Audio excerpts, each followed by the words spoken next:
گھر تین چیزوں کا مقام ہے، عبادت کا مقام ہے، تربیت کا مقام ہے اور ریاضت کا مقام ہے۔ عبادت یعنی بندگی، گھر کا ماحول ایسا ہو کہ سب ایک دوسرے کے لیے مددگار ہو بندگی پروردگار میں، اللہ کے راستے پر آگے بڑھنے میں۔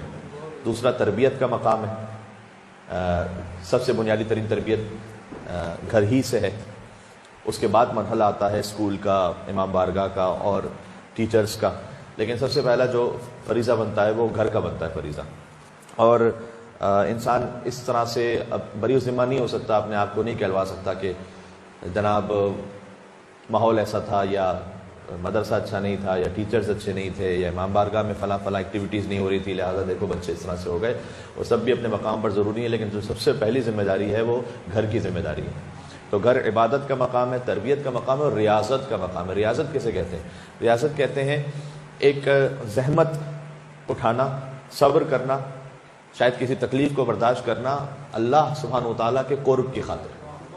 گھر اس کا بھی مقام ہے۔ مل کے صلوات بھیجیں، میں تھوڑی سی اس کی وضاحت کرتا ہوں۔ اللہم صلی علی محمد وعلی محمد۔ ایک اسٹیٹسٹکس ایک جگہ میں دیکھ رہا تھا، جو دنیا میں سب سے زیادہ ٹریڈ ہوتی ہے وہ ویپنز کی ہوتی ہے۔ ویپنز کی جو ٹریڈ ہے وہ دنیا میں سب سے زیادہ ہے، یعنی اس کے جو ان بلینز آف ڈالرز اور ٹریلینز آف ڈالرز، ویپن کی ٹریڈ دنیا میں سب سے زیادہ ہے، خرید و فروخت۔ دوسرا ہے ڈرگز، دوسرے نمبر پر جو ڈرگز کا لین دین ہے وہ سیکنڈ نمبر پر ہے۔ تھرڈ نمبر پر لکھا ہوا تھا خاتون اور بچے، یعنی اس میں ویمن ٹریفکنگ اور کڈز ٹریفکنگ بھی آتی ہے، اور ساتھ میں خاتون کو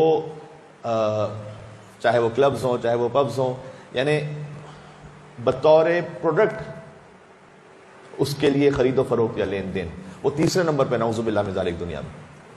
پھر اس کے بعد انرجی آئٹمز ہیں، آئل، گیس، اور پھر ففتھ نمبر پر تھا ٹورزم۔ تو اس وقت کا جو معاشرے کی بربادی ہے وہ اس طرف جا رہی ہے۔ اچھا، ہم اور آپ کو کیا خیال کرنا ہے؟ جو میں بات عرض کر رہا تھا کہ گھر ریاضت کا مقام بھی ہے، یعنی صبر کا مقام بھی ہے یہی گھر، چاہے مرد ہو یا عورت ہو۔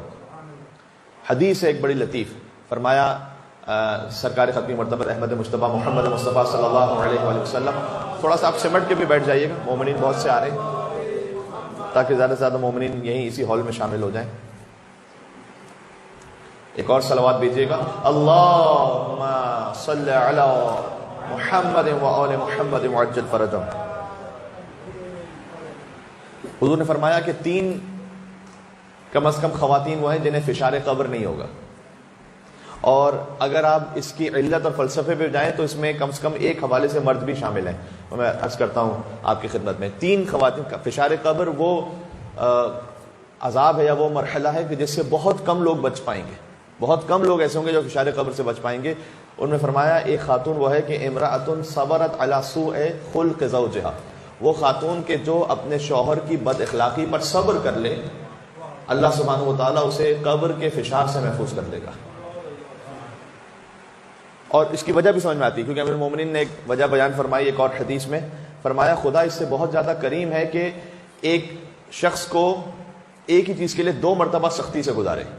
تو اگر دنیا میں ایک مرتبہ وہ سختی جھیل چکی ہے یا جھیل چکا ہے اور صبر کر چکا ہے، تو اللہ سبحانہ وتعالیٰ سے بہت زیادہ کریم ہے کہ قبر میں اسے دوبارہ سے سختی سے گزارے، پھر سے فشار سے گزارے۔ السلام علیکم۔ اللہم صلی علی محمد وعلی محمد، بات واضح ہو رہی ہے؟ تو اس کے لیے یعنی آپ احادیث کا کرکس دیکھیں گے نا، وہ یہ ہے کہ کسی طریقے سے خانوادے کو بچا کے رکھو، اس نظام کو چلاؤ۔ فرمایا کہ ایک خاتون ہے، یا پھر اگر اس کی علت پر غور کیا جائے تو انشاءاللہ مرد بھی، کہ اگر وہ صبر کرے بد اخلاقی پر تو اللہ سبحانہ وتعالیٰ فشار قبر سے محفوظ کرے گا۔ اور آگے 2 اور خواتین کا ذکر کیا گیا، فرمایا امرأۃ صبرت علی فقر زوجہا، ایک شخص ہے کہ جو کوشش پوری کر رہا ہے، اس کے باوجود بھی فائنینشلی وہ اتنا اسٹیبل نہیں ہو پا رہا، تو شوہر کے فقر پر صبر کرنے والی خاتون کو اللہ سبحانہ وتعالیٰ فشار قبر سے محفوظ رکھے گا۔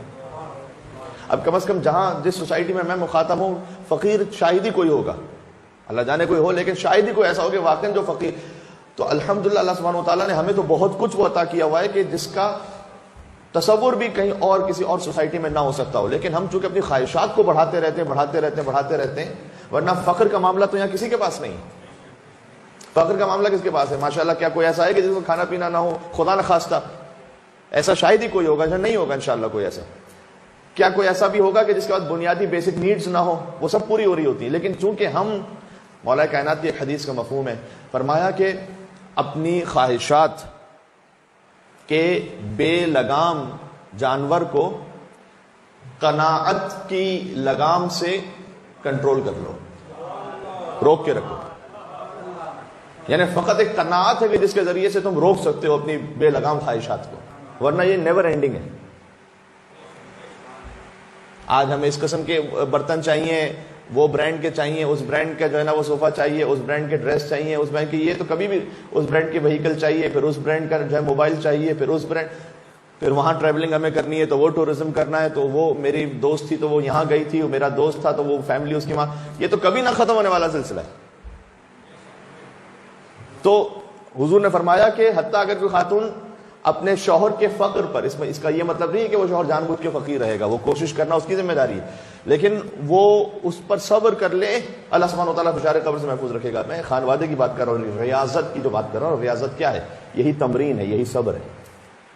اگر کہیں کوئی معاملہ ہو بھی جاتا ہے تو میری آپ سے درخواست ہے کہ آپ اس وقت کم از کم صبر کر لیں اور بعد میں اس بات کو سمجھائیں، ٹیمپر اور ہائی نہ کریں، اس لیے کہ جب دو افراد ایک دوسرے کے ساتھ غصے میں ہوں تو مولا علیہ السلام نے ارشاد فرمایا ہے کہ غصہ شیطان کا حربہ ہے جس کا اختتام ندامت پر ہے۔ آپ کو میں جتنے مولا علیہ السلام کے احادیث اور اقوال سناتا ہوں، ہر امیر المومن کا کلام وہ ہے جو زندگی کو بدل دینے کے لیے ایک جملہ کافی ہے مولا کا، میرے مولا کا جو غصے کا جو اختتام ہے نا وہ ندامت، شرمندگی پر ہے۔ پھر شرمندگی ہوتی ہے لیکن چونکہ ایگو ہوتی ہے لہذا معافی بھی نہیں مانگی جاتی، تو وہ پائل اپ ہوتا رہتا ہے۔ تو آپ تھوڑا سا صبر کر لیں اور بعد میں کسی مناسب طریقے سے سمجھا دیں کہ وہ بات بہتر نہیں تھی، یا وہ بات ایسے نہیں تھی، یا آپ کو غلط فہمی تھی۔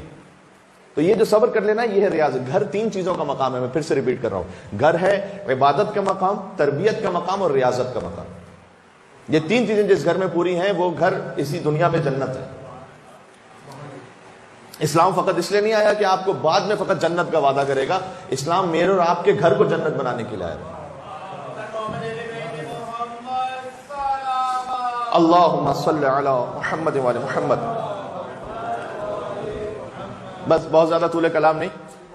تیسرا، وہ خاتون، حضور نے فرمایا اس پہ فشار قبر نہیں ہوگا کہ جو اپنے شوہر کا جو حق مہر ہے وہ معاف کر دے اور اسے ہبہ کر دے۔ اب یہ اس کا مطلب نہیں کہ ہم جا کر گھر میں یہ کہیں کہ دیکھو وہ مولانا نے کہا تھا، حدیث رسول سنائی تھی کہ تو تم معاف کر دو، تم پہ فشار قبر نہیں ہوگا۔ دوسروں کی ذمہ داری ان کو نہ بتائیں، خود اپنی ذمہ داری کو سمجھیں۔ ہم دوسروں کی ذمہ داری بتا کرتے اس لیے کہ رسول اللہ نے مردوں کے لیے ارشاد فرمایا کہ تم پر ایک قرض کی طرح ہے، تم پر واجب ہے کہ تم ادا کرو، لیکن اگر وہ ادا نہ کرے تو ایک خاتون معاف کر دے کا فشار قبر سے وہ محفوظ رہے گی۔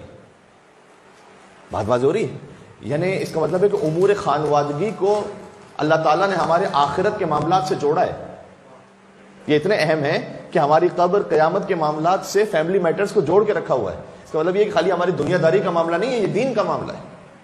دیکھیں اگر خدا نہ خواستہ لاکھ خدا نہ خواستہ کہیں جدائی کی منزل بھی آ جائے اور کہیں پر کوپ اپ نہ ہو سکے تو دین، شریعت، اخلاق کا لحاظ رکھتے ہوئے جدا ہو۔ ہم ازدواجی اگر ریلیشن سے باہر نکل رہے ہیں لیکن دین اور شریعت سے تھوڑی باہر نکل رہے ہیں، کم از کم اس کا تو احترام رکھیں۔ ہوتا ہے کبھی کسی منزل پہ کسی فار واٹ ایور ریزن نہیں ہو پا رہی، اسی لیے اللہ تعالیٰ نے ایک بہرحال طلاق کا راستہ رکھا ہوا ہے، اس کو بند نہیں کیا کہ جیسے بعض اور دیگر ادیان میں ہے کہ وہ ایک دفعہ اگر جڑ گئے تو پھر کوئی طریقہ ہی نہیں ہے کہ اس کو ختم کیا جا سکے، پھر جنازہ ہی نکلے گا وغیرہ وغیرہ، نہیں، ایک راہ رکھی کیونکہ دین عقلی دین ہے، فطری دین ہے، لیکن اس میں اخلاق کا، شریعت کا، واجب اور حرام کے معاملات کا تو لازم ہے کہ خیال رکھیں، لیکن اخلاق اور شریعت کا آپ نے زندگی ساتھ گزاری ہے، 5 سال 10 سال بعض اوقات 20-25 سال زندگی ساتھ گزاری ہے، وہ اتنا تو ورث ہے کہ جب الگ ہو رہے ہو تو احترام کے ساتھ الگ ہو۔